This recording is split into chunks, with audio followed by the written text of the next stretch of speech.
नमस्कार मित्रांनो. कर्क राशीचा सगळ्यात महत्त्वपूर्ण राजयोगकारक ग्रह तुमच्या लाभस्थानामध्ये म्हणजेच शुभ स्थानामध्ये भ्रमण करत आहे. तिथेच गुरुसुद्धा विराजमान आहे.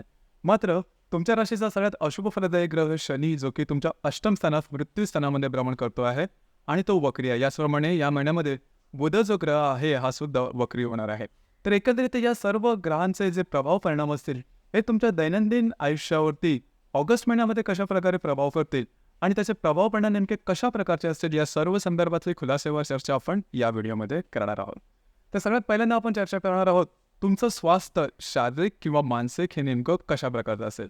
जसं की तुमच्या राशीमध्ये रवी जो आहे तो भ्रमण करतो आहे दिनांक 17 तारखेनंतर हा तुमच्या द्वितीय स्थानामध्ये भ्रमण करणार आहे. याचप्रमाणे बुध जो ग्रह आहे हा तुमचा तृतीयश आहे किंवा तुमचा वेश आहे. तो दिनांक 27 तारखेनंतर तुमच्या 23 तारखेनंतर तो तुमच्याच राशीमध्ये भ्रमण करणार आहे. याचप्रमाणे सगळ्यात महत्त्वाचं म्हणजे तुमच्या राशीचा जो षष्ठेश आहे गुरु जो की तुमच्या लाभस्थानामध्ये भ्रमण करत आहे आणि तो मार्गस्थ आहे.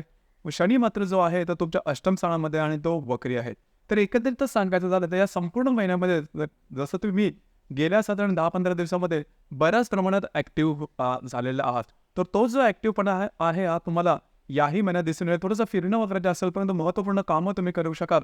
तुमच्यातलं कॉन्फिडन्स एनर्जी लेवल आणि एक सकारात्मक जे विचार आहे ते तुमच्यामध्ये खूपच चांगल्या प्रकारे दिसून येते. अर्थात तुमची जी रास आहे ही मेहनतीसुद्धा आहे आणि तोच भाग तुम्हाला या महिन्यामध्ये सुद्धा दिसणार आहे. या महिन्यामध्ये तुमचं फिरणं वगैरे थोडंसं जास्त होईल. मात्र इथे एक गोष्ट सांगावीशी वाटते, जर का तुम्ही आरोग्याच्या संदर्भात कुठल्याही व्याधीने त्रस्त असाल किंवा तुमची तशी मेडिकल हिस्ट्री असेल तर त्या संदर्भात थोडीशी काळजी घेणं गरजेचं राहील. त्याचे काही अनुभव किंवा त्याचे परिणाम तुम्हाला या महिन्यात दिसू शकतील. या संदर्भात थोडीशी काळजी घेणं गरजेचं आहे. ही जी लक्षणं दिसली की लगेच डॉक्टर इलाज करणं आवश्यक राहील. यानंतर आपण चर्चा करू तुमचा आर्थिक स्तर नेमका कशा प्रकारचा असेल. जसं की तुमच्या राशीचा जो धनेश आहे रवी हा तुमच्याच राशीमध्ये भ्रमण करतोय. दिनांक 17 तारखेनंतर तो स्वतःच्या राशीमध्ये द्वितीय स्थानामध्ये भ्रमण करणार आहे आणि जो बुध आहे तुमच्या द्वितीय स्थानामध्ये तो दिनांक 5 तारखेनंतर वक्री होणार आहे आणि 23 तारखेनंतर तो वक्री होऊन तुमच्या राशीमध्ये भ्रमण करणार म्हणजे कर्क राशीमध्ये भ्रमण करणार आहे. याचप्रमाणे तुमच्या राशीचा सगळ्यात महत्त्वपूर्ण ग्रह मंगळ जो की तुमचा पंचमेश आहे हा तुमच्या लाभस्थानामध्ये भ्रमण करतो आहे आणि तुमच्या राशीचा जो अष्टमेश आहे शनी तो अष्टमतच भ्रमण करतो आहे, तो वक्री होणार आहे. आणि जो शुक्र हा फार महत्त्वपूर्ण ग्रह आहे तुमच्या राशीचा जो लाभेश आहे हा तुमच्या धनस्थानामध्ये भ्रमण करतोय आणि दिनांक 25 तारखेनंतर हा तुमच्या तृतीय स्थानामध्ये भ्रमण करणार आहे. म्हणजे 2, 5, 8, 11 या स्थानाचे जे अधिपती आहेत हे सगळ्यात महत्त्वाचे आहेत तुम्हाला आर्थिक संदर्भामध्ये आणि त्याचे प्रभाव परिणाम तुम्हाला या महिन्यामध्ये अतिशय उत्तम अशा प्रकारचे मिळणार आहेत. म्हणजे जी तुम्ही कामं कराल त्याचे आउटपुट तुम्हाला खूप चांगले मिळतील, लाभ तुम्हाला खूप चांगले मिळतील. तुम्हाला नवनवीन पैशाच्या इन्कमच्या संदर्भात नवनवीन संधी येतील की ज्या पॉझिटिव्ह असतील. याच्या आधी जर का तुम्ही त्या संदर्भात काही काम केलं असेल तर त्याचे पॉझिटिव्ह रिझल्ट्स तुम्हाला खूप चांगले मिळतील. या संपूर्ण महिन्यामध्ये तुमची इन्व्हेस्टमेंट वगैरे सुद्धा खूप चांगल्या प्रकारची आहे. तुम्हाला इन्कम सुद्धा खूप चांगल्या प्रकारचं मिळेल. याचप्रमाणे जर का तुम्ही शेअर मार्केटमध्ये ट्रेड करत असाल, शॉर्ट टर्ममध्ये करत असाल किंवा लॉंग टर्ममध्ये करत असाल, हा संपूर्ण महिना तुमच्यासाठी अतिशय उत्तम आणि भाग्याचा असणाऱ्या चांगले लाभ तुम्हाला मिळणार. एकंदरीतच सांगायचं झालं तर या संपूर्ण महिन्यामध्ये काळजी करण्याची अजिबात आवश्यकता नाही. आर्थिक स्तर तुमचा अतिशय उत्तम असणार आहे. यानंतर आपण चर्चा करू गृहसौख्याबद्दल. गृहसौख्य नेमकं कशा प्रकारचं असेल. फक्त काय आहे मगाशी जे सांगितलं आर्थिक स्थैर्याबद्दल इथे एकच गोष्ट सांगायची वाटते की जो रवी 17 तारखेनंतर तुमच्या द्वितीय स्थानामध्ये येणार आहे आणि तिथे शुक्र सुद्धा आहेत. स्पेंडिंग किंवा खर्च याच्यावर थोडंसं लक्ष द्या. तुमचे खर्च जास्त होणार नाही याची थोडीशी काळजी घ्या. अर्थात तुमच्या राशीला वेगळं काही सांगायला नको कारण तुमची जी राशी आहे ती प्रॅक्टिकल आहे, व्यवहारी आहे. वैसे कुठे कधी कसे खर्च करायचं याचं नॉलेज तुम्हाला फार चांगलं असतं. परंतु गोष्टी अशा प्रकारे काय फिरतील की तो मला थोडासा खर्च करावा लागेल. तो खर्च जो असेल तो व्यवस्थित मार्गी लावता आला पाहिजे. ही थोडीशी महत्त्वाची गोष्ट आहे. यानंतर आता आपण चर्चा करणार आहोत गृहसौख्याबद्दल. गृहसौख्य नेमकं कशा प्रकारचं असेल. जसं की तुमच्या राशीचा जो चतुर्थेश आहे शुक्र हा तुमच्या द्वितीय स्थानामध्ये भ्रमण करतो आणि दिनांक 25 तारखेनंतर हाच शुक्र तुमच्या तृतीय स्थानामध्ये भ्रमण करणार आहे. तर घरातल्या व्यक्तींबरोबरचे नातेसंबंध सुमधुर अशा प्रकारचे दिसून येतील. अर्थात घरातल्या व्यक्तींच्या काही त्यांच्या गरजा असतील त्या तुम्हाला पूर्ण कराव्या लागतील. परंतु तुमचं इंटरॅक्शन खूप चांगलं राहील. सगळ्यात महत्त्वाचं म्हणजे वास्तूच्या संदर्भात जर का तुम्हाला काही कामं करायची असतील, नवीन वास्तू घ्यायची असेल, असलेली वास्तू विकायची असेल, वास्तूमध्ये रिनोव्हेशन करायचे असेल, वास्तूच्या संदर्भात काय काय उपाय करायचे असेल, हा संपूर्ण महिना तुमच्यासाठी अतिशय उत्तम असणार आहे. त्यानंतर आपण चर्चा करू लव्ह लाईफबद्दल. लव्ह लाईफ नेमकं कशा प्रकारचं असेल. जसं की तुमच्या राशीचा जो पंचमेश आहे मंगळ हा तुमच्या लाभ स्थानामध्ये भ्रमण करतो आहे. सप्तम दृष्टीने तुमच्या पंचम स्थानालाच पाहतो आहे. तर जर का तुम्ही कोणाच्या रिलेशनशिपमध्ये असाल, दोघांमध्ये नातेसंबंध अतिशय उत्तम अशा प्रकारे दिसून येतील. थोडंफार ज्याला आपण चहाच्या कपातले वादळं म्हणतो, ते थोडे दिसून येतील, परंतु त्याचा फारसा परिणाम तुमच्या रिलेशनशिपवरती होणार नाही. उलट पक्षी जर तुम्हाला नवीन रिलेशनशिप बनवायची असेल, तरीसुद्धा हा संपूर्ण जो महिना अतिशय उत्तम राहील. फक्त ज्या गर्भवती महिला आहेत, त्यांनी स्वतःच्या आरोग्याकडे थोडंसं लक्ष देणं गरजेचं राहील. आरोग्याच्या संदर्भातले काही त्रास डोकं वर करू शकतील. जे विद्यार्थी वर्ग आहे, त्याच्यासाठी हा संपूर्ण महिना अतिशय उत्तम असणार आहे. त्याचप्रमाणे वैवाहिक जीवनाबद्दल सांगायचं झालं तर तुमचे जे वैवाहिक जोडीदार आहेत, साधारण सप्तमेश तुमचा अष्टमात असणार आहे, तो वक्री असणार आहे. इथे फक्त या महिन्याच्या उत्तरार्धात थोड्याफार म्हणून वैवाहिक जोडीदाराच्या आरोग्याकडे थोडंसं लक्ष देणं गरजेचं राहील. परंतु तुमच्यामध्ये तुमच्या वैवाहिक जोडीदारामध्ये इंटरॅक्शन असेल, ते खूप चांगल्या प्रकारे दिसून येईल. दुसरी महत्त्वाची गोष्ट म्हणजे जे कर्क राशीच्या व्यक्ती विवाहासाठी प्रयत्न करत आहेत, त्याच्यासाठी हा संपूर्ण महिना अतिशय उत्तम असणार आहे. याचप्रमाणे जे तुमचं कार्यक्षेत्र असेल, त्या संदर्भात सांगायचं झालं तर तुमच्या राशीचा जो कर्मेश आहे मंगळ, हा तुमच्या लाभस्थानामध्ये भ्रमण करतो आहे.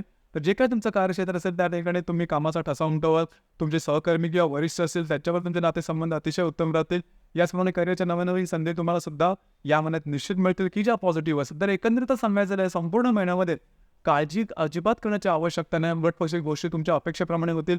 जरी शनी तुमच्या अष्टमात वक्री असेल, तरी सुद्धा गोष्टी तुमच्या अपेक्षेप्रमाणे होणार आहेत. लाभ तुम्हाला खूप चांगले मिळणार आहेत. तुमचं म्युच्युअल अंडरस्टँडिंग रिलेशनशिप किंवा ती वैवाहिक असेल किंवा रिलेशनशिपच्या बाबतीमध्ये खूप चांगली असणार आहे. काळजी अजिबात करू नका. फक्त थोडंसं तुमच्या खर्चावरती नियंत्रण ठेवा. यानंतर आपण चर्चा करणार आहोत ग्रहयोगांबद्दल. म्हणजे डे टू डे लाईफमध्ये ग्रहयोगाचे परिणाम नेमके कशा प्रकारचे असतील. जसं की दिनांक 2 तारखेला हर्षद आणि शुक्राचा केंद्रयोग होणार आहे. हर्षद जो की तुमच्या लाभस्थानामध्ये भ्रमण करतोय, जो शुक्र तुमच्या द्वितीयात भ्रमण करतोय, दोघांचा केंद्रयोग. आणि थोडंसं तुमची स्पेंडिंग खर्च यावरती थोडंसं लक्ष देणं गरजेचं राहील. याचप्रमाणे दिनांक 8 तारखेला बुध आणि शुक्राची युती होणार आहे. अतिशय उत्तम अशा प्रकारचा योग तुमच्या द्वितीय स्थानामध्ये होणार आहे. काही चांगले लाभ मिळू शकतील. तुमच्या घरातले व्यक्ती असेल, त्यांच्याकडे बाहेर फिरायला जाण्याचा योग संभवतो.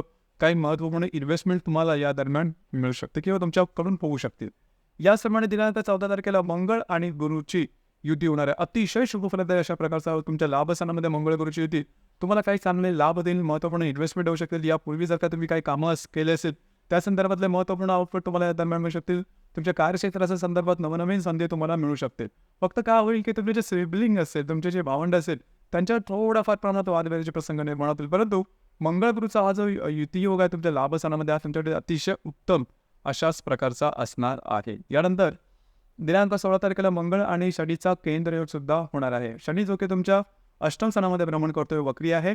आणि तुमच्या लाभस्थानात असणारा मंगळ परस्पर केंद्रयोग होणार आहे. तर स्वतःच्या आरोग्याकडे तर थोडंसं लक्ष द्या. लागणं, कापणं, खर्चणं अशा प्रकारच्या काही गोष्टी या दरम्यान होऊ शकतील दिनांक 16 तारखेच्या आसपास. त्याचप्रमाणे दिनांक 18 तारखेला बुध आणि हर्षदचा सुद्धा केंद्रयोग होणार आहे. हर्षद जो की तुमच्या लाभस्थानामध्ये भ्रमण करतो आणि जो बुध वक्री होऊन तुमच्या द्वितीयात भ्रमण करेल, दोघांचा केंद्रयोग होणार आहे. इन्व्हेस्टमेंटच्या संदर्भात काळजी घ्या. कागदोपत्री व्यवहार, कमिटमेंट, प्रॉमिसेस यापासून थोडंसं लांब राहणं या दरम्यान महत्त्वपूर्ण राहील. याचप्रमाणे दिनांक 19 तारखेला रवी हर्षदचा केंद्रयोग होणार आहे. शुक्र शनीचा प्रतियोग सुद्धा होणार आहे. रवी जो की तुमच्या द्वितीयात भ्रमण करेल, जो हर्षद तुमच्या लाभस्थानामध्ये भ्रमण करेल, दोघांचा केंद्रयोग होणार आहे. द्वितीयातला शुक्र आणि अष्टमातला वक्री शनी यांचा सुद्धा प्रतियोग होणार आहे. आर्थिक संदर्भात काळजी घ्या. वैवाहिक जोडीदाराच्या आरोग्याच्या संदर्भातले छोटे मोठे त्रास या दरम्यान डोकं वर करू शकतील. याचप्रमाणे दिनांक 23 तारखेला शुक्र आणि मंगळाचा केंद्रयोग होणार आहे. मंगळ जो की लाभस्थानामध्ये भ्रमण करतो आणि जो शुक्र तुमच्या द्वितीयात भ्रमण करेल, दोघांचा दृष्टी अतिशय केंद्रयोग होणार आहे. खर्चावरती नियंत्रण ठेवणं अतिशय आवश्यक राहील. घरातले जे स्त्री वर्ग असतील, त्यांच्या आरोग्याच्या संदर्भातले काळजी घेणं या दरम्यान महत्त्वपूर्ण आहे. याचप्रमाणे दिनांक 27 तारखेला शुक्र आणि हर्षदचा त्रिकोण योग होणार आहे. शुक्र जो की तुमच्या तृतीयात भ्रमण करणार आहे आणि जो हर्षद तुमच्या लाभस्थानात भ्रमण करतो, दोघांचा त्रिकोण योग अतिशय शुभफलदायी अशा प्रकारचा हा योग आहे. फिरणं वगैरे जास्त होईल, म्हणजे याला वगैरे जाणं, पिकनिकला जाणं, घरातल्या व्यक्तींवर बाहेर फिरायला जाणं, अशा प्रकारचे काय अनुभव येतील. मित्रपरिवारात बरोबर सुद्धा बाहेर फिरायला जाण्याचा योग या दरम्यान संभवतो. काही अचानक लाभ, अनपेक्षित लाभ या दरम्यान मिळू शकतील. याचप्रमाणे दिनांक 28 तारखेला शुक्र आणि नेप्च्यूनचा प्रतियोग होणार आहे. शुक्र जो की तुमच्या तृतीय स्थानामध्ये भ्रमण करतोय, जो नेप्च्यून तुमच्या भाग्यस्थानामध्ये भ्रमण करेल, दोघांचा प्रतियोग होणार आहे. थोडंसं कागदोपत्री व्यवहार, कमिटमेंट, प्रॉमिसेस यापासून थोडंसं लांब राहणं गरजेचं राहील. याचप्रमाणे तुमच्या भावंडामध्ये जे मोठी समजा तुमची बहीण वगैरे असेल, तर त्यांच्यावर मतवैचित्र किंवा त्यांच्या आरोग्याच्या संदर्भातले काही त्रास या दरम्यान डोकं वर काढू शकते. याचप्रमाणे या महिन्याची जी अमावास्या आहे, ही तुमच्याच राशीमध्ये आहे दिनांक 4 तारखेला. याचप्रमाणे आणि जी पौर्णिमा आहे ती साधारणतः 19 तारखेला आहे. नारळी पौर्णिमा ज्याला आपण म्हणतो किंवा रक्षाबंधनाचा जो कालावधी आहे, तर आपल्या चॅनलतर्फे म्हणजे मराठी ज्योतिष कट्टा परिवारातर्फे आपल्याला रक्षाबंधनाच्या किंवा नारळी पौर्णिमेच्या मनापासून शुभेच्छा. इथे एक गोष्ट सांगावीशी वाटते की 4 तारखेला आहे अमावस्या आणि दिनांक 19 तारखेला आहे पौर्णिमा. तर स्वतःवरती थोडंसं लक्ष द्या, भावभावनावरती थोडंसं कंट्रोल करणं आवश्यक आहे. कारण तुमच्याच राशीमध्ये अमावस्या असणार आहे या महिन्याच्या आणि तुमच्या राशीचा जो स्वामी आहे तो चंद्र आहे. तर थोडंसं भावनातीत जास्त होऊ शकाल या दरम्यान. चुकीचे निर्णय मात्र घेऊ नका. कुठल्याही प्रकारचे छोटे किंवा मोठे निर्णय या दरम्यान अजिबात घेऊ नका. तसं पाहिलं तर पाहायचं झालं तर सारांश रूपाने हा संपूर्ण महिना तुमच्यासाठी अतिशय उत्तम असणार आहे. तुमच्या मनातल्या बऱ्याचशा इच्छा या दरम्यान पूर्ण होऊ शकणार आहेत. काही नवीन जर का तुम्हाला सुरुवात करायची असेल या दरम्यान किंवा या संपूर्ण महिन्यामध्ये सुरुवात करू शकता. तर मित्रांनो, हे होतं कर्क राशीकरता ऑगस्ट 2024 करता संपूर्ण राशीफळ. धन्यवाद.